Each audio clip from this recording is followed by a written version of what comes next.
નમસ્કાર, સ્વાગત છે દરેક મિત્રોનું અમારી channel life science with professor માં. હવે આપણે જોઈશું એનિમલ ટિશ્યુ.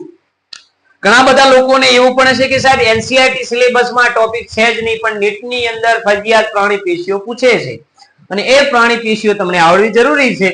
તો આપણે ડિટેલની અંદર સંપૂર્ણ પ્રાણી પેશીને ભણાવીશું. તો ટોટલ 4 પ્રકારની પ્રાણી પેશી આવે છે. પહેલી છે અધિચ્છદીય પેશી, બીજી છે સંયોજક પેશી, ત્રીજી છે સ્નાયુ પેશી અને ચોથી છે ચેતાપેશી. તો પહેલી વાત કરવામાં આવે અધિચ્છદીય પેશી, તો થોડુંક એનું વર્ણન મેં શોર્ટમાં લખેલું છે, તમને થોડું ડિટેલમાં સમજાવવાનો ટ્રાય કરીશ. અધિ એટલે ઉપર, છદ એટલે સ્તર. એનો મતલબ કે શરીર હોય કે અંગ હોય એની સપાટીનું ઉપરનું સ્તર શાનું બનેલું હોય? અધિચ્છદીય પેશીનું બનેલું હોય છે. એને વાત કરવામાં આવે કે બે ભાગમાં ડિવાઈડ કરવામાં આવે, એક સરળ અધિચ્છદ અને એક સંયુક્ત અધિચ્છદ. સરળ એટલે શું કે જે અધિચ્છદીય પેશી એક કોષીય સપાટી ધરાવતી હોય, એક સ્તરીય રચના ધરાવતી, અને અધિચ્છદીય કહેવાય કે એક જાડાઈ.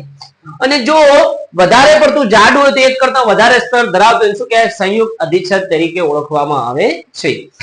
સરળ અધિચ્છદની વાત કરવામાં આવે તો એના 5 પ્રકાર છે: લાદીસમ, ઘનાકાર, સ્તંભાકાર, પક્ષની અને પુષ્ઠ. લાદીસમ એટલે શું? લાદી એટલે પોચું પોચું. કેવું? પોચું પોચું. તો કે લાદીની વાત કરવામાં આવે કે પ્રત્યેક કોષો છે એકબીજા સાથે સિમેન્ટ દ્રવ્યથી જોડાયેલા છે. ધ્યાન આપો બેટા કે આ રહ્યો કોષ અને પ્રત્યેક કોષ છે એકબીજા સાથે આવી રીતે સિમેન્ટ દ્રવ્યથી જોડાયેલા હોય છે. શેનાથી જોડાયેલા હોય?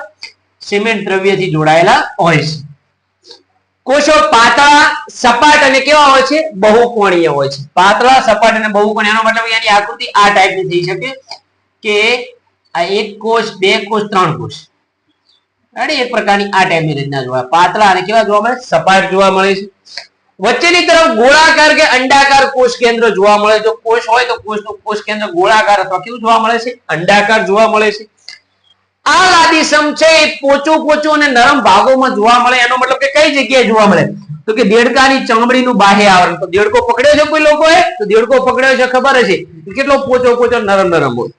ત્યાર પછી વાત કરવામાં આપણે વાયુકોષની અંતર સપાટી, આપણા ફેફસા, રુધિરવાહિની ની અંતર સપાટી, પછી બાઉમેનની કોથળી. બાઉમેનની કોથળી ક્યાં આવે? તો ઉત્સર્ગ એકમમાં આવે. નેફ્રોન્સની રચના છે. અને દેહ ગુહાનું પરિસ્તર. દેહ ગુહાનું પરિસ્તર એટલે શું? તો આપણા બોડીનું પોલાણ, કે જેનો અંદરનો ભાગ કેવો હોય છે? મુલાયમ મુલાયમ, પોચો પોચો હોય. તો આ અધિચ્છદને શું કહેવાય છે? લાદીસમ અધિચ્છદ તરીકે ઓળખવામાં આવે છે. ત્યાર પછી વાત કરવામાં આવે ઘનાકાર અધિચ્છદ, કે જો કોષો છે કેવા હોય? ચોરસ આકારમાં ગોઠવાયેલા હોય. કેવા ગોઠવાયેલા હોય? ચોરસ આકારમાં. આ ટાઈપના. તો એને શું કહેવાય? ઘનાકાર અધિચ્છદ કહેવામાં આવે છે. કે જે ઊભા છેદમાં ચોરસ અને આડા છેદમાં કેવા લાગે છે? બહુકોણીય, એટલે એક કરતા વધારે ખૂણાવાળા લાગે છે. આ પેશીની વાત કરવામાં આવે કે જે મોટા ભાગે ક્યાં જોવા મળે? કે જ્યાં સ્ત્રાવ થતો હોય. તો કઈ જગ્યાએ સ્ત્રાવ થાય? તો જઠરની દિવાલમાં, પછી અંતઃસ્ત્રાવો જે રિલીઝ થતા હોય ત્યાં. એ સિવાય એનું કામ શું છે? ઉત્સર્જન ને અભિશોષણનું છે. ઉત્સર્જન કઈ જગ્યાએ થાય? તો આપણા બોડીના મૂત્રપિંડમાં જોવા મળતા છે. અભિશોષણ ક્યાં થાય છે? મોટા આંતરડામાં થાય છે. બીજી વાત કરવામાં આવે સૂક્ષ્મ રસાંકુરો. રસાંકુરો એટલે શું? તો નાના આંતરડું હોય એ આંતરડાની અંદર આવા પ્રવૃત્તો જેવી રચના હોય છે, જે શું કરે છે? શોષવાનું કામ કરે. તો સૂક્ષ્મ રસાંકુરોની સપાટી પણ શાની બનેલી હોય છે? ઘનાકાર અધિચ્છદની બનેલી હોય છે. શરીરની ગ્રંથિઓ, દાખલા તરીકે લાળ ગ્રંથિ, સ્વાદુપિંડ ગ્રંથિ, અંડપિંડ ગ્રંથિ, શુક્રપિંડ ગ્રંથિ, આવી ગ્રંથિઓમાં જોવા મળે છે. અને મૂત્રપિંડ નલિકામાં, કારણ કે ઉત્સર્જનનું કામ કરે છે, તો એ જગ્યાએ કોણ જોવા મળે છે? ઘનાકાર અધિચ્છદ જોવા મળે છે. ત્યાર પછી વાત કરવામાં આવે સ્તંભાકાર અધિચ્છદ. તો કે સ્તંભાકાર અધિચ્છદ છે એ સ્તંભ જેવી લાગે. આપણે આ ચોરસ હતા તો એની જગ્યાએ આપણે કેવા લખવાના બેટા? સ્તંભ જેવા. આ પ્રકારનો કોષ હોય તેને શું કહેવાય? સ્તંભાકાર અધિચ્છદ કહે છે. તેઓ સાંકડા અને પહોળા છેડા ધરાવે છે. બહુકોણીય, અને આમનું કામ શું છે? સ્ત્રાવ અને અભિશોષણને લગતું છે. કઈ જગ્યાએ જોવા મળે? તો કે જઠર, આંતરડું, પિત્તાશય, મૂત્રજન અંગ અને શ્લેષ્મા હોય ત્યાં સૌથી વધારે કોણ જોવા મળે છે? કે સ્તંભાકાર અધિચ્છદ જોવા મળે છે. એ જ રીતે વાત કરવામાં આવે પક્ષમીય અધિચ્છદ. હવે બાકીના જે 3 છે, લાદીસમ, ઘનાકાર, સ્તંભકોણ, એમની ગોઠવણી ઉપર છે. પક્ષમીય અને કુષ્ઠ કઈ રીતે? કે જો કોષ છે નાના નાના શું ધરાવે? પક્ષમો ધરાવે. કોષ શું ધરાવે? નાના નાના વાળ જેવી રચના ધરાવે. શું કહેવાય? પક્ષમો કહેવામાં આવે છે. જે જીવરસીય વાળ જેવા સતત હલતા હોય છે. તે સૂક્ષ્મ કણો, મુક્ત કોષો અને શ્લેષ્મને દૂર ખસેડવાનું કામ કરે. એટલે કઈ રીતે બેટા? તો ધ્યાન આપો કઈ રીતની રચના જોવા મળે છે? તો કે તમારા બોડીની અંદર આ રીતે રુધિર વાહિની હોય અને એ રુધિર વાહિનીમાં આવા નાના નાના વાળ જેવી રચના હોય.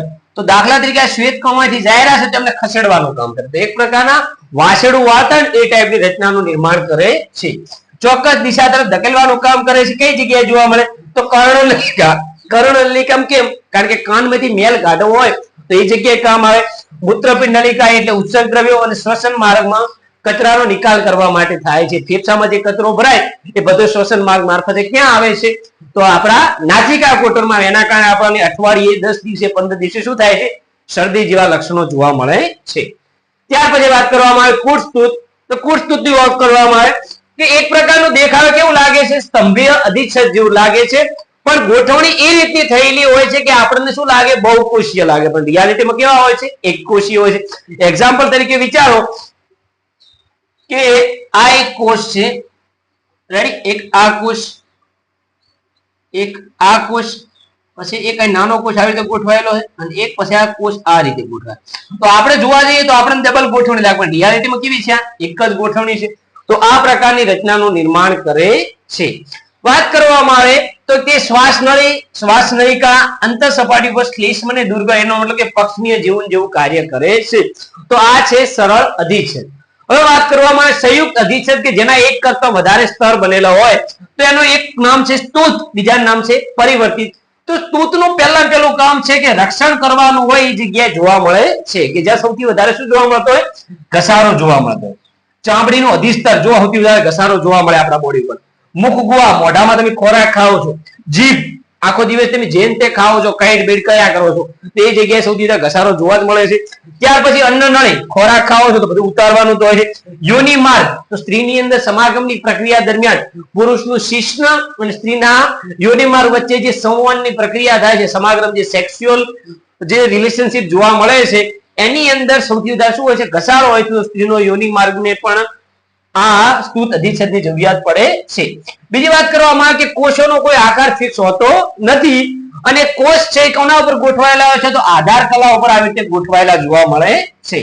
બીજી વાત કરવામાં આવે કે જે ઘનાકાર સ્તુત છે એ કઈ જગ્યાએ જોવા મળે? તો કે લાળ ગ્રંથિ અને સ્વાદુપિંડની મોટી નલિકાઓમાં જોવા મળે છે.